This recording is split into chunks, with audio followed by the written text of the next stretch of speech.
rencontre placée sous le signe de l'émotion pour les Macron et les Windsor. Emmanuel et Brigitte Macron ont retrouvé Charles III et son épouse Camilla ce jeudi 6 juin au mémorial de Vers-sur-Mer, en Normandie, pour une cérémonie franco-britannique célébrant la victoire sur le nazisme 80 ans auparavant. Le souverain, qui se trouve être la première tête couronnée à se présenter devant le mémorial des soldats britanniques de la commune du Calvados, a pris la parole autour de 11 h, prononçant quelques mots en français au début de son discours. Mais avant de s'avancer devant son pupitre, le père de William et Harry a eu une élégante attention envers la première dame française, comme l'ont noté nos confrères du Daily Mail. Charles III, souriant et visiblement en forme malgré le cancer contre lequel il se bat, a en effet été photographié en train de faire un baise-main à l'épouse d'Emmanuel Macron. Le monarque a déposé un baiser courtois sur la main de Brigitte Macron, qui semblait ravie de recevoir un accueil aussi affectueux de la part du roi, a noté le tabloïd. Nos confrères précisent qu'Emmanuel Macron a lui aussi eu une attention charmante envers Camilla, à qui il a délicatement serré la main. La reine a ensuite placé son autre main gantée sur l'épaule du chef de l'État français, alors qu'ils partageaient une brève étreinte.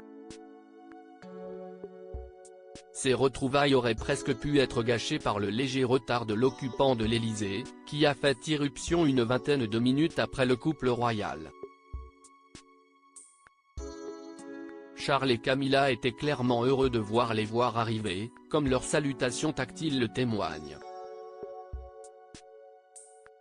Ils ont fait fi des poignées de main traditionnelles et des révérences à leur majesté exigées par l'étiquette, a ajouté le média.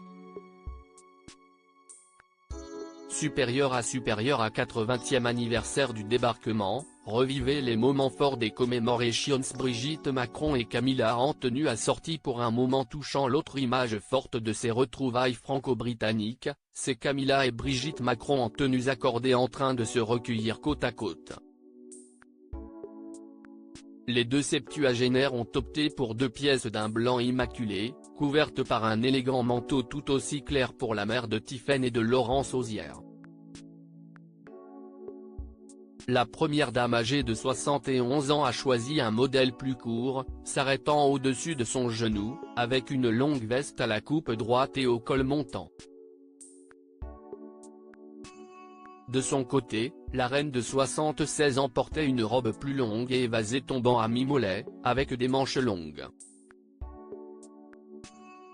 Un grand chapeau et une paire de gants blancs complétaient sa tenue. Toutes deux ont déposé des gerbes de fleurs sur le mémorial britannique puis ont incliné leur tête vers le bas pour respecter une minute de silence. Un moment touchant, à l'image du reste de la journée. Crédit photo, pas photo Abaka.